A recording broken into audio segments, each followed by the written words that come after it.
Hello बच्चों, आज का टॉपिक है डी संक्रमण। ये डी ब्लॉक तत्व के जो पार्ट है उसमें बहुत ही महत्वपूर्ण टॉपिक है डी संक्रमण। तो आइए इस पर चर्चा करते हैं। डी संक्रमण क्या होता है। तो सबसे पहले हम संक्रमण को समझते हैं कि संक्रमण किसे कहते हैं। मान लीजिए हमारे पास कोई एक यौगिक है, ये कोई यौगिक है,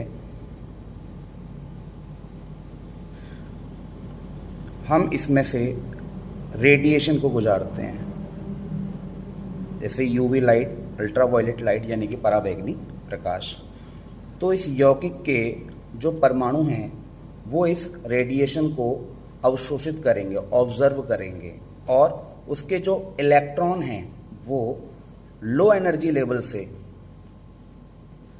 हाई एनर्जी लेवल में चले जाते हैं। ठीक है, मैं दोबारा रिपीट कर रहा हूं कि हमारे पास कोई यौगिक है, इसमें से जब हम किसी रेडिएशन को गुजारते हैं तो उसके यौगिक के जो इलेक्ट्रॉन हैं, यौगिक के जो परमाणु उसमें उपस्थित जो इलेक्ट्रॉन हैं वो इस रेडिएशन को अवशोषित करते हैं, ऑब्जर्व करते हैं और लो एनर्जी लेवल से हाई एनर्जी लेवल में चले जाते हैं। इलेक्ट्रॉन के निम्न ऊर्जा स्तर से उच्च ऊर्जा स्तर में जाने की प्रक्रिया कहलाती है संक्रमण। ठीक है, इलेक्ट्रॉन का लो एनर्जी लेवल से हाई एनर्जी लेवल में जाना ही कहलाता है संक्रमण। अगर इलेक्ट्रॉन परमाणु को छोड़कर चला जाए तो हम कहते हैं परमाणु आयनित हो गया है, लेकिन यहाँ पर हम संक्रमण को पढ़ रहे हैं तो संक्रमण का मतलब है इलेक्ट्रॉन का लो एनर्जी लेवल से हाई एनर्जी लेवल में जाना, ये कहलाता है संक्रमण। तो आइए हम डी संक्रमण को समझते हैं। डी संक्रमण क्या होता है। तो आपने पढ़ा है जो हमारा ड्यू कोश होता है वो 5 डी कक्षकों से मिलकर बना होता है।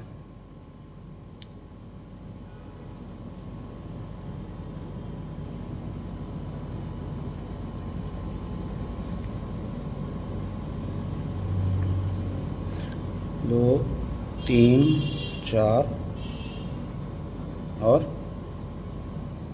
5। इसे हम कहते हैं डी एक्स वाई, इसे कहते हैं डी वाई जेड, इसे कहते हैं डी जेड एक्स, इसे कहते हैं d x square minus y square, इस वाले को कहते हैं डी जेड स्क्वायर।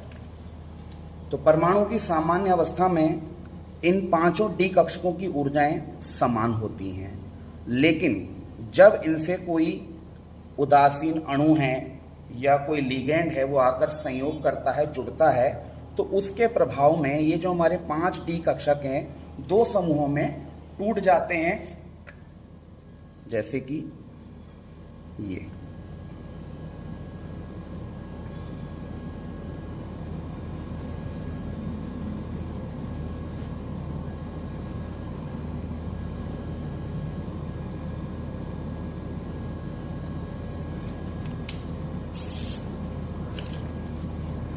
इसमें होते हैं d x square minus y square, d z square, इसमें होते हैं d x y, d y z और डी जेड एक्स। इस समूह को कहा जाता है T2G समूह और इसको कहा जाता है EG समूह।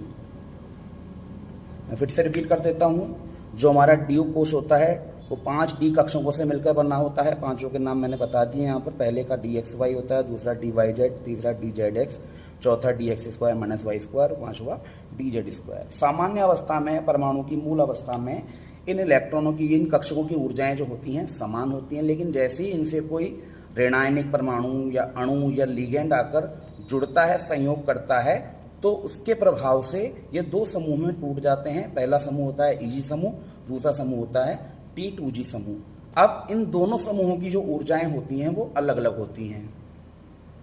इन दोनों समूहों की जो ऊर्जाएं हैं वो अलग अलग होती हैं। अब किसकी ऊर्जा अधिक होगी, किसकी ऊर्जा कम होगी, ये निर्भर करता है जो लिगेंड आकर उस धातु से टकराता है।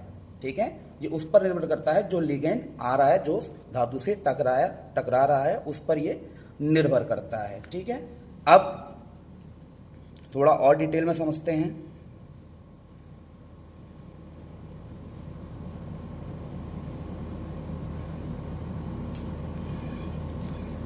ये हमारा Eg समूह है,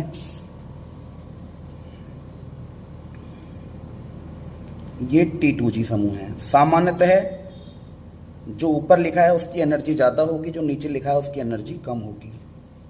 हमारे पास T2G में एक इलेक्ट्रॉन है और Eg में कोई इलेक्ट्रॉन नहीं है, ये हमने इसमें एक इलेक्ट्रॉन भर दिया। ये है परमाणु की मूल अवस्था, ठीक है।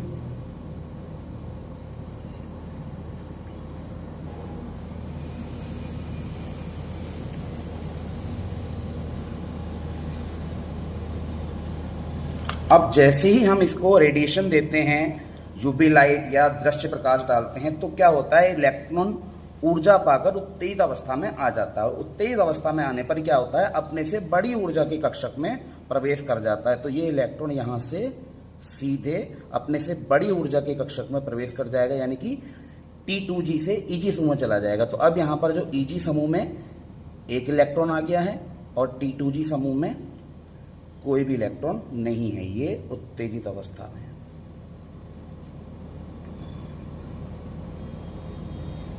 ठीक है। तो इलेक्ट्रॉन का निम्न ऊर्जा के कक्षक से उच्च ऊर्जा के कक्षक में जाना ही संक्रमण है। अब चूंकि ये जो Eg समूह है ये भी D कक्षक से मिलकर बना है, जो T2G समूह है ये भी D कक्षक से बना है, मिलकर बना है, अर्थात इलेक्ट्रॉन जो है D कक्षक से D कक्षक में ही जा रहा है। तो इलेक्ट्रॉन का D कक्षक से ही D कक्षक में जाना DD संक्रमण कहलाता है। ठीक है, फिर से रिपीट कर देते हैं। ड्यूब कोश जो होता है 5 D कक्षकों से मिलकर बना होता है, DXY, DYZ, DZX, DX square minus y square, DZ square. सामान्य अवस्था में इन पांचों D कक्षकों की ऊर्जाएं समान होती हैं। जब इनसे कोई ऋणायन, कोई लिगेंड आकर संयोग करता है तो ये दो समूहों में टूट जाते हैं। इनका दो समूहों में टूटना कहलाता है विपाटन होना, D कक्षकों का विपाटन। अंग्रेजी में अगर कहेंगे स्प्लिटिंग ऑफ D ऑर्बिटल।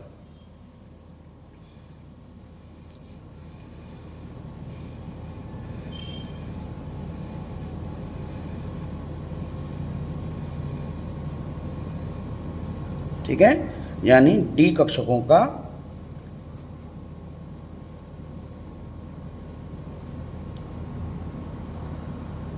विपाटन। ठीक हो गया। तो जैसे कोई लिगेंड या कोई ऋणायन आकर इनसे जुड़ता है तो ये दो समूह में टूट जाता है, पहला Eg समूह, दूसरा T2G समूह। इन दोनों समूहों की ऊर्जाएं जो होती हैं वो अलग अलग होती हैं। ठीक है। अब किसकी ऊर्जा कम होगी, किसकी ऊर्जा ज्यादा होगी, वो डिपेंड करता है कि कौन सा परमाणु या लिगेंड आकर इससे जुड़ रहा है, वो उसकी प्रकृति पर निर्भर करता है। ठीक है। और दोनों समूहों की जो ऊर्जाओं का अंतर होता है वो संयोग करने वाले ऋणायन या लिगेंड की प्रकृति पर निर्भर करता है। ये चीज आपको ध्यान रखनी है। तो कोई इशू नहीं है, कोई दिक्कत है। फिर हमने थोड़ा सा और डिटेल में पढ़ा। मान लीजिए कोई भी हमारे पास D कक्षक में एक इलेक्ट्रॉन है, T2G समूह में एक इलेक्ट्रॉन है, Eg यहां पर समूह में कोई इलेक्ट्रॉन नहीं है।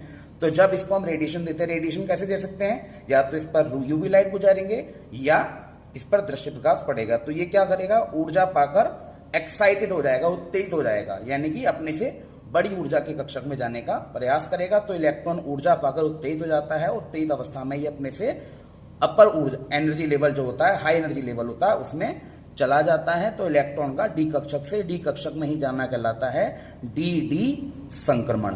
DD संक्रमण के कारण ही जो D संक्रमण धातु आयन है उनको रंग प्राप्त होता है। लेकिन यहां पर एक चीज आपको जाननी जरूरी है कि DD संक्रमण केवल तभी हो सकता है जब हमारे D कक्षकों में अयुग्मित इलेक्ट्रॉन हो। ठीक है। अगर D में पूरे के पूरे 10 इलेक्ट्रॉन होंगे तो DD संक्रमण के लिए आप देखेंगे कक्षक खाली नहीं होगा, या अगर D ऑर्बिटल में ड्यूब कोश में कोई भी इलेक्ट्रॉन नहीं होगा तब भी वहां पर DD संक्रमण नहीं होगा। ठीक है, इस चीज को आपको ध्यान रखना है। जैसे आप देखें Zn है, परमाणु क्रमांक 30 है, अगर इसका इलेक्ट्रॉनिक विन्यास बनाएंगे 1s2 2s2 2p6 3s2 3p6 3d10 4s2। ठीक है। तो Zn जो है +2 ऑक्सीकरण अवस्था दर्शाता है, +2 ऑक्सीकरण अवस्था दर्शा रहा है, यानी कि 2 इलेक्ट्रॉन इसने दान किए हैं, 2 इलेक्ट्रॉन इसके जा चुके हैं, तो हम 2 इलेक्ट्रॉन बाहरी कक्षक से कम कर देंगे। तो आप यहां देखेंगे कि डी ऑर्बिटल में, जो हमारा डी ऑर्बिटल है, डी कक्षक है, इसमें पूरे के पूरे 10 इलेक्ट्रॉन भरे हुए हैं। तो हम ये कह सकते हैं तो Zn++ है, ये dd संक्रमण नहीं दर्शाएगा क्योंकि इसमें कोई भी अयुग्मित इलेक्ट्रॉन नहीं है। आप देखिए 3D में 1 2 3 4 5, पहला इलेक्ट्रॉन, दूसरा, तीसरा, चौथा, पांचवा, छठा, सातवां, आठवां, नौवां, 10वां। तो पूरे के पूरे जो हमारे कक्षा के वो भर चुके हैं, तो यहां पर dd संक्रमण जो है संभव नहीं है। तो Zn++ के आयन जो है वो dd संक्रमण नहीं दर्शाएंगे, अर्थात ये रंगहीन होंगे।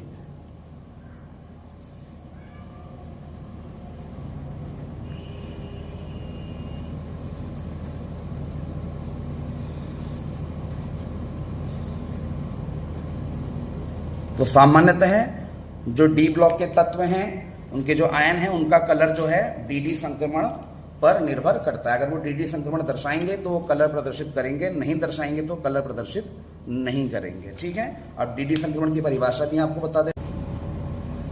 तो dd संक्रमण वह प्रक्रिया है जिसमें संक्रमण धातु आयन में उपस्थित इलेक्ट्रॉन ऊर्जा के अवशोषण से निम्न ऊर्जा वाले डी कक्षक से उच्च ऊर्जा वाले डी कक्षक में उत्तेजित होता है, जिससे धातु आयन को रंग प्राप्त होता है। और यह तभी संभव है जब धातु आयन के डी कक्षक आंशिक रूप से भरे हों। ठीक है, थैंक यू। तो dd संक्रमण वह प्रक्रिया है जिसमें संक्रमण धातु आयन में उपस्थित इलेक्ट्रॉन ऊर्जा के अवशोषण से निम्न ऊर्जा वाले डी कक्षक से उच्च ऊर्जा वाले डी कक्षक में उत्तेजित होता है, जिससे धातु आयन को रंग प्राप्त होता है। और यह तभी संभव है जब धातु आयन के डी कक्षक आंशिक रूप से भरे हों। ठीक है, थैंक यू।